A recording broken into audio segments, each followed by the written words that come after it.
Hello and welcome back, Bobcats, to what I like to call Ms. G TV. So today we're going to talk about one of my favorite websites, and it is called Seesaw. So if you've ever used it before, you'll recognize this, and if not, great, listen up because this is how you get in. So today you'll see my clever homepage is open and I need to log in. So this is what you're going to do as well. So at home, you'll go to Clever, make sure you're on the Issaquah School District login, and then you log in with your Clever account. So let me type in my stuff. Don't pay too close attention. Okay. Now, once you're into Clever, so this is my teacher homeroom page. So yours is going to look a little different, but all you have to do is scroll down and look at your apps, and you're going to find the one that's called Seesaw. And it's got a little kind of seesaw thing that looks like it's going up and down. So you're going to click on Seesaw, and it will automatically log you into your Seesaw account. Now, it's going to log me into my teacher page. So you'll see my name up in the top, and whenever you log into yours, it should show your teacher name up in the top corner as well, so that you know you're in your class.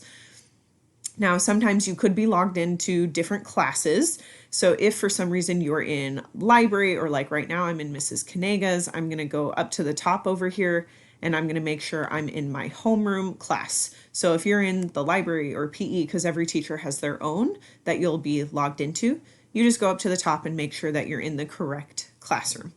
Now on this page, you'll be able to see your different activities that you've done. So the only thing you really need to be aware of is where do you go to get your activity that your teacher has posted.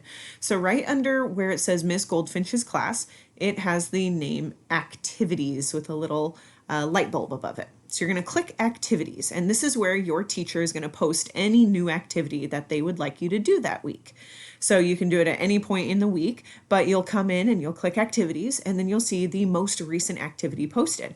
As well as if you scroll down, you'll see any other activities that maybe you haven't finished yet. Dun, dun, dun. So make sure you get them done. So in the activity, you'll see the activity title.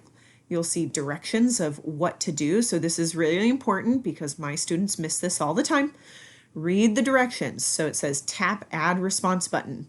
Tap the T tool. Retell the story using the sheet provided. Record your summary using the recording button. Whoa. And then tap the check mark. So let me do that. So I'm going to go to add response. I'm going to find my name. I'm going to click sample student because I'm not an actual student. In this screen, this is where your activity will pop up. Now, if there's an activity provided by the teacher, it will give you this. And if there's no activity, it's just going to be a blank page. And so you'll get to add whatever you want. If you want to zoom in, there's a little zoom plus button. You can make it bigger so you can read it a little easier, or make it smaller to back it up. Now, the different tools you can use a text box tool. That's the big T. So I can type things into here. And then when I want to move that text box around, I click outside of the box, make sure I'm on this little hand tool. And then I can move that box around, or I can make it bigger or smaller. Okay, so that's how you kind of move the text box around. Now my text box is done. Let's say I want to draw with a pencil. So over here, you can see all these different colors I can use. So I can draw with my finger, or if you have a touch screen, I could draw with my finger that way. It gets a little more messy, so be careful with that. Same thing here, I've got a marker tool. I can choose what color I use for the marker.